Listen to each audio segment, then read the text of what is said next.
Who am I when nobody needs me? What living alone taught me. Have you ever noticed that one of the hardest questions in old age has nothing to do with money, health, or even growing older? It is a much quieter question than that. It usually arrives when the house becomes still, when the phone hasn't rung for a while, when there is no appointment to rush to and nobody asking you to solve their problems. The question simply whispers, "Who am I when nobody needs me today?" I never thought I would spend so much time thinking about that. For most of my life, there wasn't enough time to ask it.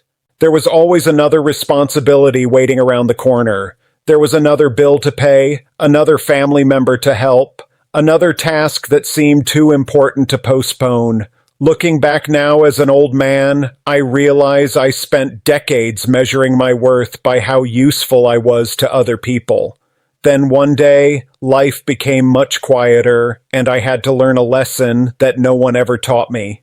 When I first began living by myself, I thought the greatest challenge would be the practical things. I thought I would struggle with cooking for one person, keeping the house in order, remembering appointments, or fixing little problems that appeared around the home. Those things certainly required some adjustment, but they were never the hardest part. The hardest part was walking into a quiet house every evening and realizing there wasn't another voice waiting to greet me. A quiet home has a way of introducing you to yourself. At first, I tried to escape that feeling. I would leave the radio playing. Sometimes I would turn on the television even if I had no interest in watching anything.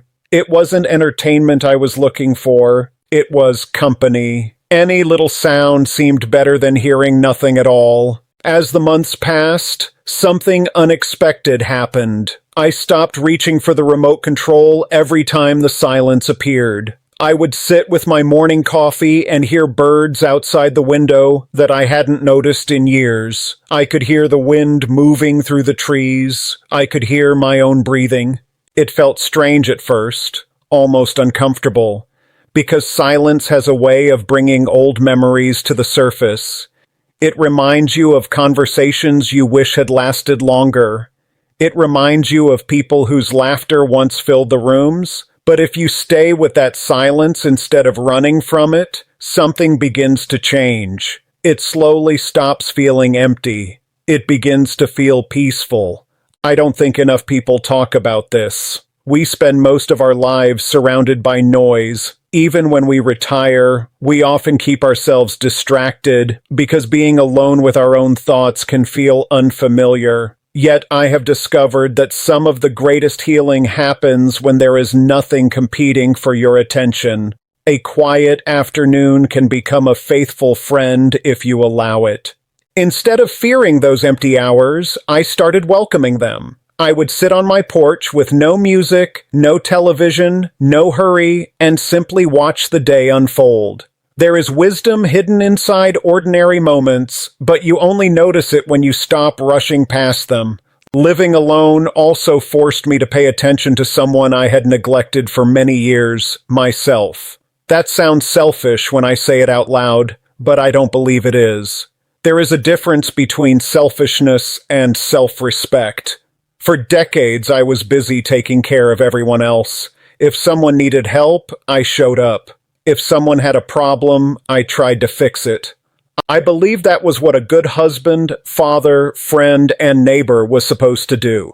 There is honor in living that way. I would never regret loving the people who mattered to me.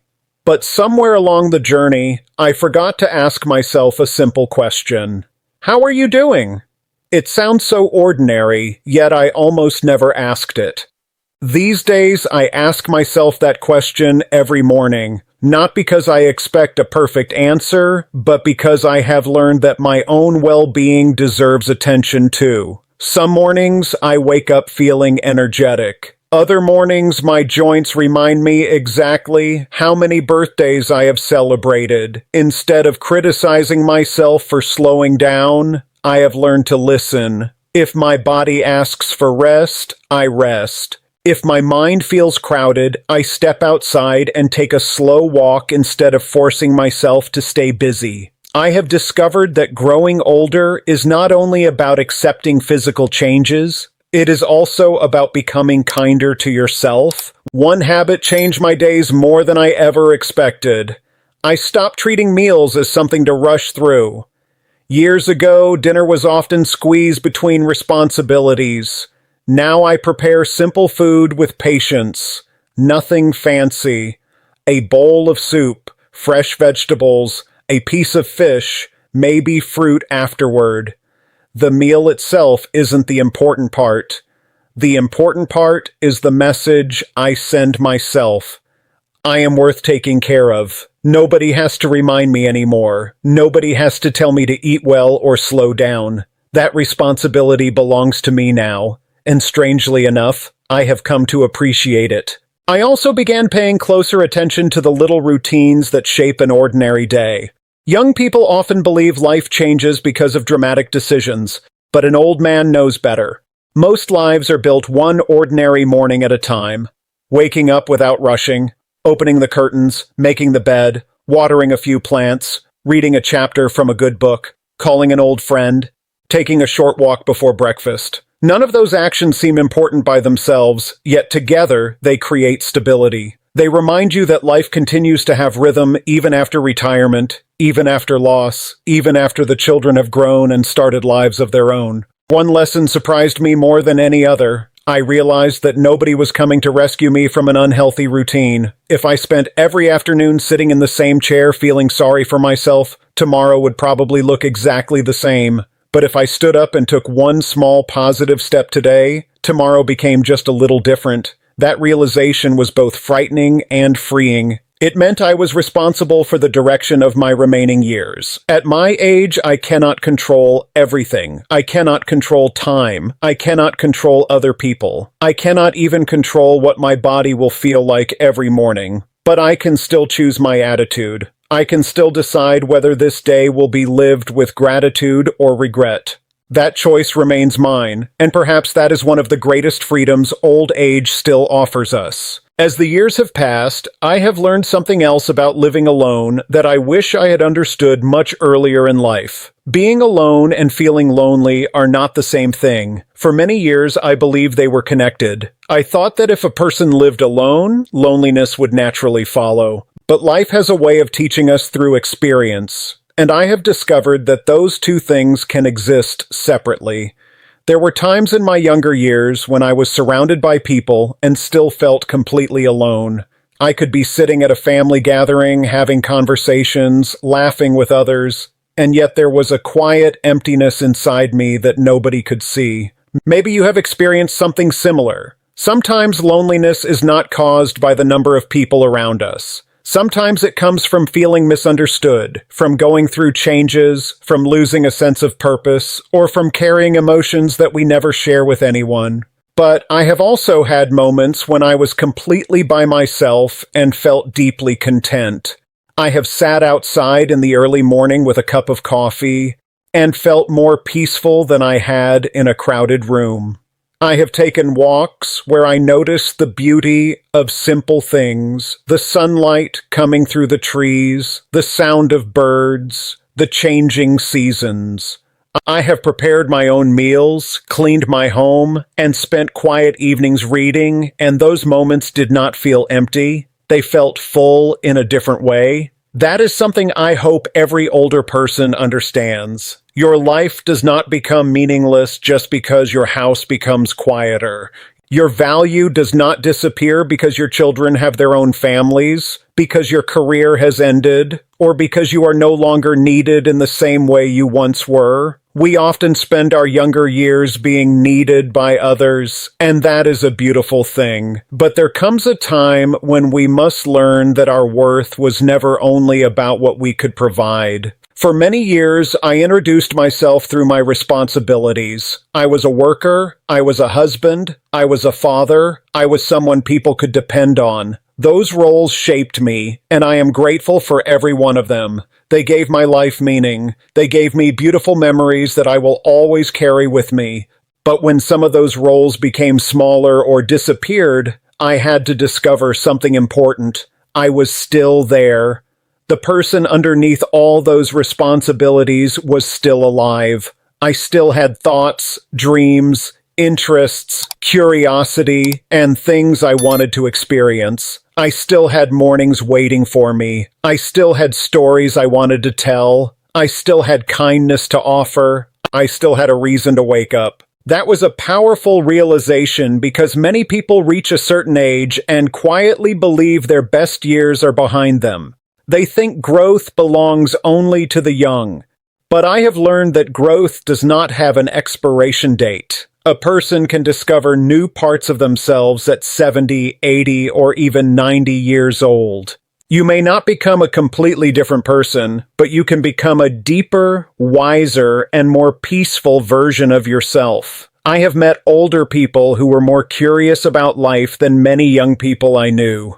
They learned new skills. They traveled to places they had always wanted to see. They started painting, writing, gardening, exercising, or simply building better daily habits. They understood something important. The purpose of life is not only to accomplish things for others. It is also to experience the gift of being alive. Living alone has taught me that I need to be a good friend to myself. This may sound strange, but think about how we treat people we care about. We encourage them when they are struggling. We forgive them when they make mistakes. We remind them that they are valuable. Yet many of us speak to ourselves in ways we would never speak to another person. We tell ourselves we are too old to start something new. We tell ourselves it is too late to change. We focus only on what we have lost instead of appreciating what remains. But age does not take away every opportunity. It simply changes the kind of opportunities we look for. Maybe you cannot run as fast as you once did. Maybe you cannot work the same long hours. Maybe your body needs more patience and care, but you can still love, you can still learn, you can still laugh, you can still make someone's day better, you can still create moments that matter. I have also learned not to wait for perfect circumstances before enjoying life. When I was younger, I often thought happiness would come after reaching the next goal, after earning more money, after finishing a project, after solving the next problem. But life keeps moving, and there is always another problem waiting. If we constantly postpone happiness until everything is perfect, we may spend our entire lives waiting. Now, I try to find joy in ordinary moments. A good conversation, a warm meal, a beautiful sunset, a clean room, a message from an old friend, a quiet morning when I feel grateful to open my eyes and have another day. These things may seem small, but after living many decades, I can tell you that small things are often the things we remember most. Another thing I want to share with you is this. Do not be afraid to create a life that fits who you are today. Sometimes older people continue living according to expectations that belong to their younger selves. They think they must keep doing things because that is what they have always done. But every season of life has different needs. Maybe you need more rest now. Maybe you need more time for yourself. Maybe you want fewer obligations and more peace. That is not a sign that you are becoming selfish. It is a sign that you are becoming honest with yourself. There is great wisdom in knowing what deserves your energy and what does not. When we are young, we often worry about impressing people. We worry about being accepted. We worry about what others think. But as we grow older, we begin to understand that peace is more valuable than approval. You do not have to attend every gathering. You do not have to explain every decision. You do not have to carry every person's problems on your shoulders. Your remaining years are precious. Spend them with people who bring warmth into your life. Spend them doing things that bring meaning to your days. Living alone has not been a journey of losing everything. It has been a journey of discovering what remains. It has shown me that a quieter life can still be a rich life. A slower life can still be a meaningful life. A simple life can still be a beautiful life. If there is one message I hope you take from my story, it is this. Never believe that your value depends only on how much other people need you. You mattered before you became a parent. You mattered before you built a career. You mattered before anyone depended on you. And you still matter today. The world may change around you. Your circumstances may change. The people in your life may change. But the person looking back at you in the mirror is still someone worthy of care, respect, and kindness. So if you find yourself in a quieter season of life, do not only ask, "What have I lost?" Also ask, "What am I finally able to discover?" There may be parts of yourself that were waiting patiently for your attention all along. Thank you so much for spending this time with me today. I truly appreciate you sitting here, listening to my story, and sharing these moments together. If something I said touched your heart or reminded you of your own journey, I would love to hear your thoughts. Every life has a story, and your experiences matter. Take good care of yourself. Be patient with yourself. Keep finding small reasons to smile, and remember that every new day is still a gift. Thank you for watching, my friend. I hope we can spend more time together in the next video. Until then, stay safe, stay peaceful, and keep growing in your own beautiful way.